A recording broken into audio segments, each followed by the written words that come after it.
Assalamualaikum warahmatullahi wabarakatuh. Hai anak hebat, berjumpa kembali dalam pembelajaran kita hari ini, yaitu muatan bahasa Indonesia KD 3.3 dan 3.4. Masih berada di tema 2, persatuan dalam perbedaan, dan subtema 3, bersatu kita teguh. Kemudian tujuan pembelajaran kita hari ini adalah 1.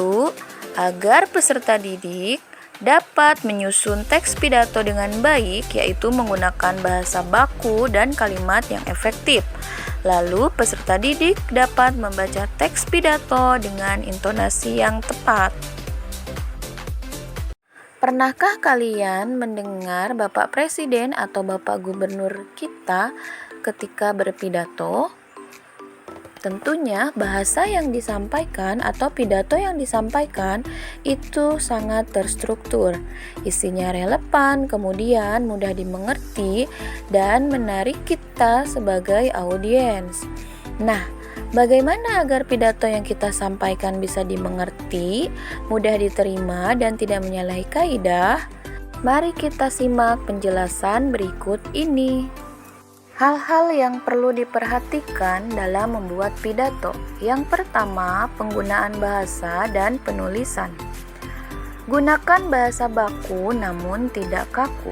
Artinya, teks pidato harus ditulis dengan tata bahasa yang benar sesuai Kamus Besar Bahasa Indonesia atau KBBI, namun tetap terdengar santai dan mudah dipahami. Lalu, gunakan kalimat yang efektif. Artinya, kalimat yang memiliki unsur yang utuh, seperti subjek, predikat, objek, dan sebagainya. Hal kedua yang perlu diperhatikan dalam membuat pidato adalah penggunaan tanda baca. Penggunaan tanda baca seperti titik dan koma juga harus diperhatikan, karena bila penempatannya salah, dapat merubah isi pesan yang disampaikan, sehingga membacanya pun akan terdengar kurang pas. Hal terakhir dan paling penting adalah tema dan durasi acara pembacaan pidato. Tema acara harus diperhatikan sebelum acara pidato dibuat. Pastikan isi pidato itu nyambung atau berhubungan dengan acara yang dibuat. Kemudian, kalian harus perhatikan pula durasi acara yang dibuat. Bila dirasa durasinya atau waktunya itu singkat, maka buatlah pidato yang singkat pula ya. Selanjutnya, kita bahas langkah-langkah menyusun teks pidato. Yang pertama, menentukan tema pidato. Tema harus sesuai dengan kebutuhan audiens. Suatu kesalahan yang fatal jika tema suatu pidato tidak sesuai dengan audiens, sehingga tema harus betul-betul ditentukan secara relevan dan menarik. Langkah yang kedua adalah menentukan tujuan pidato. Menentukan tujuan pidato merupakan hal yang sangat penting. Tujuan suatu pidato sangat berpengaruh dalam menentukan topik pembicaraan, menentukan batasan topik, serta berpengaruh dalam menentukan gaya bahasa yang akan digunakan. Lalu, langkah yang ketiga, menentukan dan menulis poin penting dalam pidato.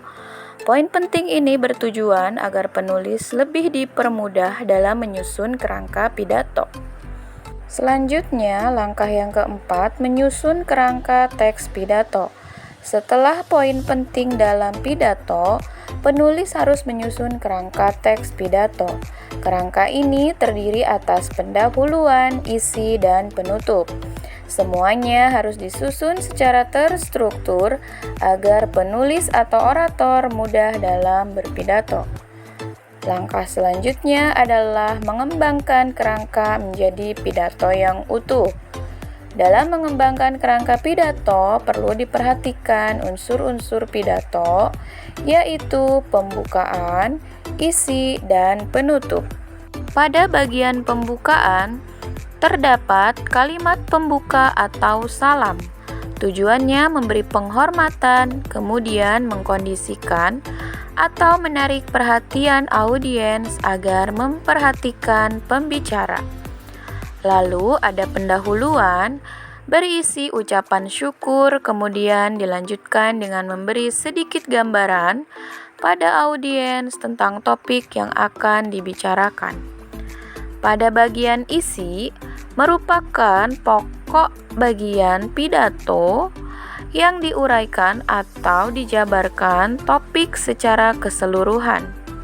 Biasanya menggunakan kalimat peralihan, yaitu pertama, kedua, ketiga, atau selanjutnya, dan lain-lain. Pada bagian penutup merupakan akhir suatu pidato, biasanya berbentuk kesimpulan, harapan, permohonan maaf, dan diakhiri dengan salam penutup. Nah, anak hebat, perhatikan contoh kerangka pidato yang Ibu buat kali ini. Temanya adalah perpisahan, tujuan pidatonya perpisahan siswa kelas 6. Poin penting ada 3. Yang pertama, kesan 6 tahun menimba ilmu, ucapan terima kasih kepada guru dan orang tua, lalu memotivasi teman. Sehingga kerangka pidatonya dapat Ibu buat dengan latar belakang pelepasan siswa kelas 6, audiensi kepala sekolah, Bapak Ibu guru, orang tua siswa dan seluruh siswa, waktu 20 Juni 2021, tempat SDN Menteng Atas 14. Hal yang perlu disampaikan, ucapan terima kasih dan permohonan maaf. Untuk selanjutnya pada bagian pembukaan terdiri dari salam pembuka kepada hadirin, mengucapkan kalimat pembuka, kemudian pada bagian isi ada kesan selama belajar 6 tahun, ucapan terima kasih kepada para guru dan orang tua, lalu memotivasi teman seperjuangan. Diakhiri dengan penutup berupa permohonan maaf dan salam penutup. Baiklah Ananda hebat, selanjutnya bacalah teks pidato berikut dengan seksama. Pidato tersebut merupakan pengembangan dari kerangka pidato yang telah Ibu buat tadi. Bacalah dengan tenang dan jangan lupa untuk memperhatikan intonasinya.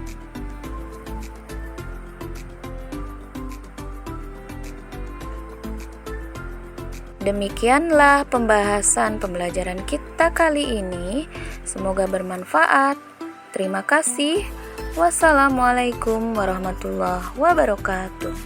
Sampai jumpa.